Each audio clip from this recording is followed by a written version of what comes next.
Welcome to the HTH Church podcast. We are a church in the heart of Hastings whose desire is to build communities of people who are so passionate about being with Jesus, becoming like Jesus, and joining in with what Jesus is doing, that lives, families, and communities are changed and transformed one at a time. On this podcast, you can keep up to date with the latest talks from our Sunday services, as well as additional bonus episodes which include conversations, interviews, devotions, and much more. If you'd like to find out more about the church, you can visit our website, hthchurch.org. Otherwise, we hope you enjoy this episode. Great. First thing I'd love you to do is just to think about your family. We all come from a family. I'd love you just to think about maybe your mother, your father. Maybe you've got brothers or sisters, grandparents. I wonder what comes to mind when you think about your family. For some of you, it might be just this amazing sense of harmony and laughter and celebration and loyalty and trust. Possibly for some of you, it's actually a sense of pain or disappointment. It could be that there's a kind of long-standing rivalry, maybe betrayal. If there's a sense of conflict or dysfunction when you think of your family, you're in really good company today, because the story that we're going to be thinking about is a story that is full of dysfunction, disharmony. But I also want to suggest that it's a story that's really full of hope and healing and really good news. So that's where we're heading. We're heading towards really good news. So yeah, it's my job today to introduce you to Jacob. He is our new hero of faith that we're going to be thinking of over the weeks ahead. However, I am hardly going to mention him. I'm sorry about that. You'll get to know him really well. I think it's going to be easier to understand Jacob if we can try and get to grips with the setting from which he comes. I don't know about you, but I love watching Who Do You Think You Are? Hands up if you've ever watched BBC, I think it's BBC, TV program called Who Do You Think You Are? Great, I've got some friends. It's a program where celebrities discover lost connections and sort of unknown relationships as they trace their family tree. And interestingly, my dad has recently started doing something similar. He's been digging around in his family tree, and he's discovered somebody a few generations back called Jessie. And Jessie was really cool. She was from Scotland. She ran a shop with her husband, but her husband moved over to Australia to go and pan for gold, if that's what you do, and she followed him. And it's this incredible story of adventure and travel and entrepreneurial spirit. And through this Jessie, I feel like I've really got to know my dad, because he's just like that. He didn't know Jessie, but something of her has been passed down, even the name, because we've got a Jessie in our family and we didn't know that. So there's this really cool stuff that can be uncovered. We get to understand people better if we know some of the key characters in their story. So that's what I'm going to do for us today. I'm going to look at some key characters from Jacob's story to help us understand him better. Two of them are really obvious. Two of them are a little bit more hidden. So we're going to think about Isaac. We're going to think about Rebecca. We're going to think about Mary and Jesus. 4 really important characters. Let's think about Isaac. So if we think about the family tree, here's Isaac, his dad is Abraham, and his son is Jacob. So we're going to be looking at Jacob, but today we're thinking about Isaac, whose dad was Abraham. You with me? Great. We also learn from the passage that Isaac was 40 when he married Rebecca. Just a little bit of fact at the beginning. Now, Isaac doesn't come across so well in this story, unfortunately. He's the sort of source of the dysfunction, is how it feels to me when I read this story. And before we dig around in that, just a bit of context. Abraham Isaac's dad, had been promised something amazing by God. God had said to Abraham, "You are going to be the father of nations. Your descendants are going to be as numerous as the stars in the sky." I mean, it's a massive promise, but it is not coming true. It's not coming through for him. He's not seeing that to be true, because we're told that Isaac and Rebekah can't have children. So there's this amazing promise in his line, and he's living in a state of it not happening. And I wonder what that makes him feel. I suspect he probably feels pretty out of control. I'm sure there's a lot of doubt. I would definitely start to wonder, is God faithful? Are his promises true? And I think what Isaac does, what we see him do in this passage, is really revealing. Because it says, if we look at verse 21, it says, Isaac prayed to the Lord for his wife. Isaac prayed to the Lord for his wife. He doesn't pray for himself. He doesn't pray for them as a unit. He prays for her. And that tiny little word feels really important to me. I wonder if maybe his sense of disappointment with God and doubt and not seeing God come through, maybe he's transferring that fear onto his wife. Seeds of conflict already starting to be sown. He's praying for her. Maybe he's blaming her. She can't conceive. God, pray for her. And we know that God does grant his prayer. He does. If we look right to the end here, verse 27-28, it says, when the boys grew up. So Rebekah does give birth to twins. And it says, when the boys grew up, Esau was a skillful hunter, a man of the field, while Jacob was a quiet man living in tents. Isaac loved Esau because he was fond of game, but Rebekah loved Jacob. Isaac loved Esau because he was fond of game. He was getting something from Esau, but Rebekah loved Jacob. Isaac loved Esau because.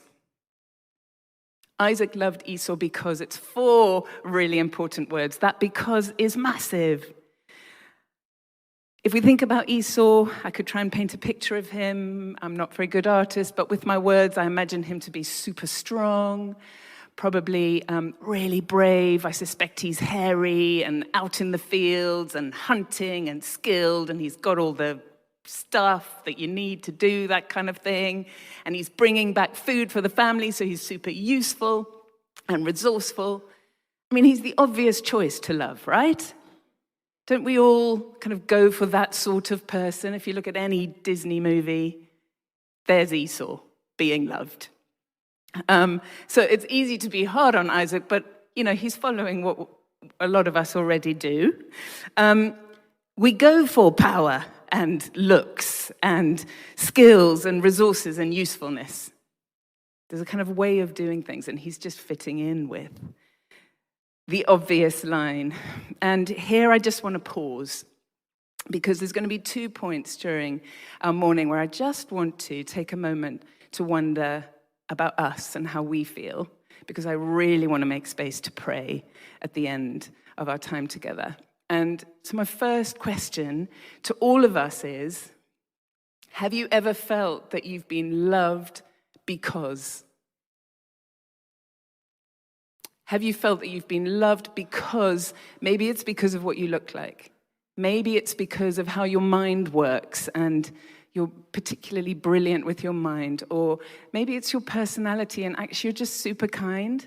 You're loved because you're kind and you're gentle and you don't cause a fuss.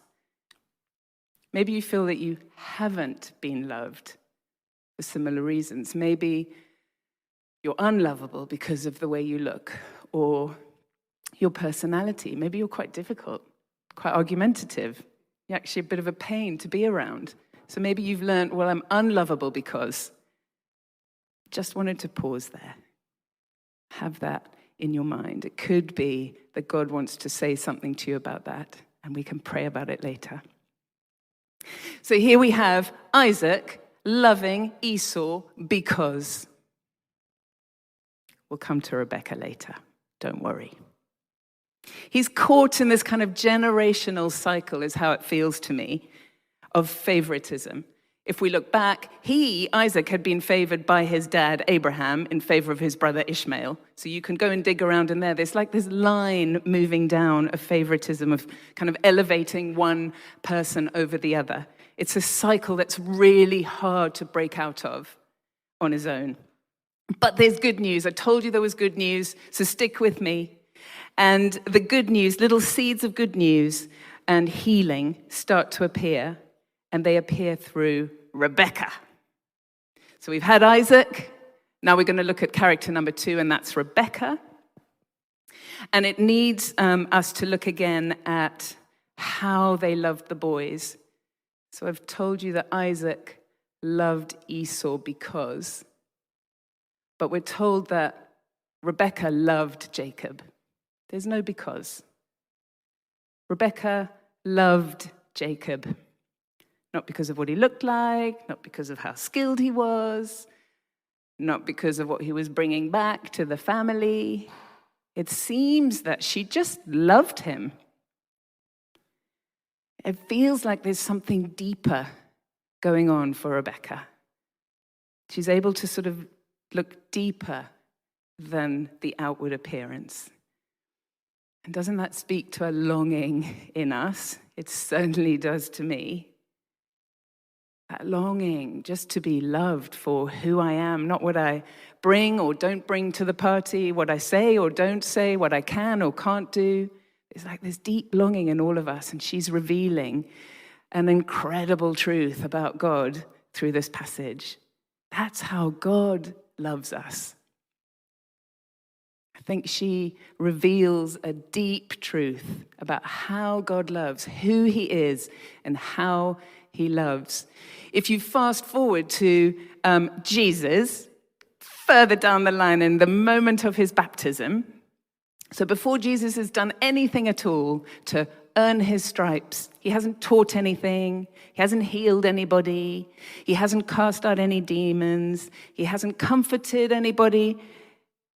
He's quietly lived his life, and he comes to this moment of baptism, and heaven opens, and the Spirit in the form of a dove descends on him, and he hears his Father saying to him, "This is my Son, whom I love, with him I am well pleased." I love him. He's done nothing. He's done nothing to contribute to that love. And that love is on offer to us. I feel like we're being shown a different way by Rebecca, different from what we see in Isaac. For me, that's a brilliant message. It's a hard message. I'm somebody who wants to contribute to my lovability. I want to feel like I'm worthy. I want to feel like I've earned it.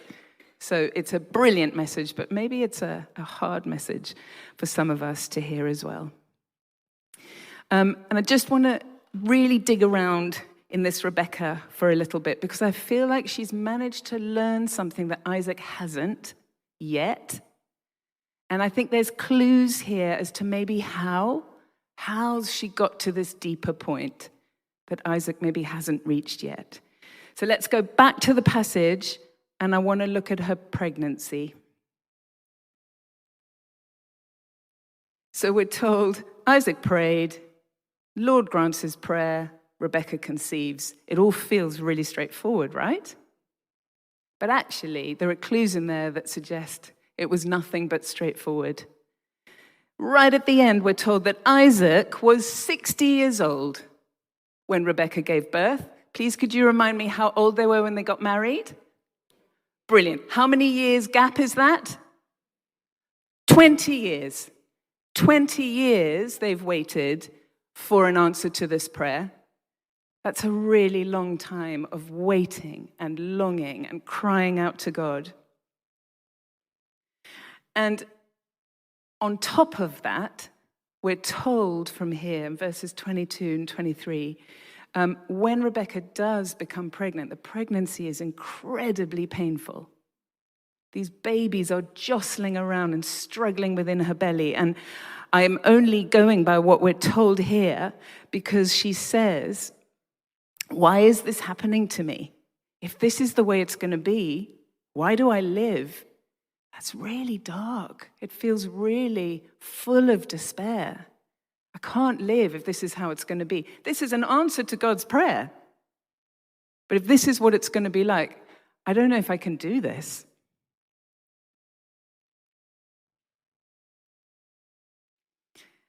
And we see Rebecca go to the Lord. She takes this despair, she takes her struggle, she takes her pain to the Lord. It just says, Rebecca inquired of the Lord. We don't know what she said.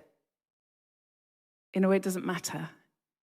We're let into this really beautiful, kind of secret, ambiguous conversation that Rebecca has with the Lord. And it reminds me of David in the Psalms. If you read any of the Psalms, I imagine this heartfelt longing, crying out, what is going on? Even Jesus, we're told, there's a verse in Hebrews that said, when Jesus prayed, he prayed with loud cries and tears. He went away and just cried out to his Father. So in a way, we don't need to know the words that Rebecca used, but the sentiment, the longing and the crying out to God. And what we know is that God answers her. So we don't know what she says, but we do know what God says. And again, it's a surprise. Verse 23 says, and the Lord said to her, 2 nations are in your womb, and 2 peoples born of you shall be divided. I don't know about you, it doesn't sound comforting. That's not really what I would want to hear. It doesn't feel like comfort, like, don't worry, that must be really hard. Let me sit with you. He's actually saying pretty much this conflict's going to carry on. Nations are going to be divided. 2 peoples are going to be set against each other. But there must be something in that enables Rebecca to carry on. Something of going into this pit, hearing God's voice that enables her to move on. Because she does. She does. It looks like she's saying, I can't carry on like this. But she does give birth to these twins. And actually, we'll see further down the line that the conflict does continue. God was right. I mean, he pretty much is right. But in this moment, I wonder if there's something about Rebecca being in touch with a kind of deeper purpose. Maybe she's aware that this suffering has a different meaning from the one that she can feel right now. Is she able to make peace with what's going on in the immediate? Because God reminds her of perspective. He talks about nations and generations, kind of years in the future. So is he reminding her somehow in this little interaction that what's going on now is part of something that she can't possibly comprehend, but he's got it. She doesn't know what's going on, but God does. I wonder if that somehow brings her the strength to carry on. She's joining in with something bigger than herself. She's open to God and what he's actually doing rather than what she's imagined for herself, her timing and her outcomes. And what we learn here in this little interaction is that Rebecca wrestles with God. And that's what she passes on to Jacob. And we'll see further down the line. I think we've entitled this series, The God Wrestler. So we're going to see what his mum does now is passed on to Jacob further down the line. So Isaac gives us sort of hints of dysfunction. Rebecca gives us hints of healing. And it reminds me of Mary. Her story reminds me of Mary, the mother of Jesus. If you don't know the story, an angel visits Mary, and the angel says to her, she's a young, unmarried virgin, and he says to her, the angel says to her, you're going to get pregnant, and you're going to give birth to the longed-for Messiah. And Mary, understandably, is terrified. She's shocked. She's terrified. How can this be? Who am I? But somehow this God speaking to her gives her what she needs to realize that she's joining in with something bigger. There's comfort. There's something about the way God speaks to both Rebecca and to Mary that changes history, their obedience and their submission. Their stories feel really similar to me.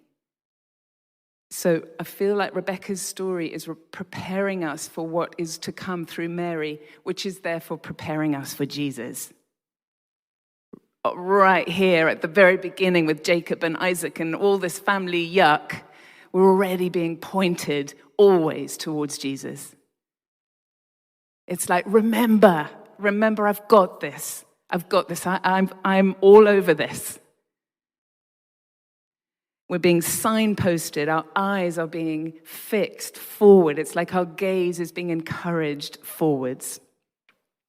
There's a story. There's a story that is told. If any of you have done the Keys to Freedom course, I do like to talk about it whenever I can. If you'd like to talk to me about it, or Sarah Larkin, or Natalie Peach, just let us know. But there's a story that we tell in that course. It's a freedom course, and there's a story about a dog that works in the canine unit of the police. And the dog's job was to chase down criminals and to assist the police when they're making arrests. And one day, unfortunately, something goes wrong, and this dog is hit by a truck, and it looks like it's going to need to be put down. But incredibly, when the vets are sort of attending to the dog, they discover that it's pregnant with a litter of puppies. And so they make the decision that they are going to try and rehabilitate the dog to save the puppies. And wonderfully, the dog survives, but it's not able to walk properly. So it takes 2 steps forward. I can't really do the dog well, but imagine that it can't walk properly and it ends up having to drag its back legs behind it. So it's good news in that sense. And the puppies are born healthy, brilliant. But incredibly, after a few weeks, what they notice is that these healthy puppies start to copy their mum. So even though they're perfectly able to walk unhindered, they start to walk like that too. So they're dragging their back legs behind them. What's incredible is that the influence of their mother's injury was so strong that it began to override their healthy bodies and their ability to actually walk. And of course, their mother wouldn't have wanted that, but she wasn't able to model anything other. Can't blame the mother. What those puppies needed was to be modeled a different way. They needed to learn a different way of walking from a different dog, so they did. And, with careful veterinary skills, I don't know if my friend Jessica's here, but she would be able to help us with all of this. They were able to help the puppies to walk properly. I tell you that story because I think what we need is a different model, and we have that by way of Jesus. Jesus can break these cycles. We are stuck, whether we like it or not, in these cycles of dysfunction, cycles of conflict, whether it's in families, whether it's with God. Some of us really struggle in our relationship with God. It can be within ourselves.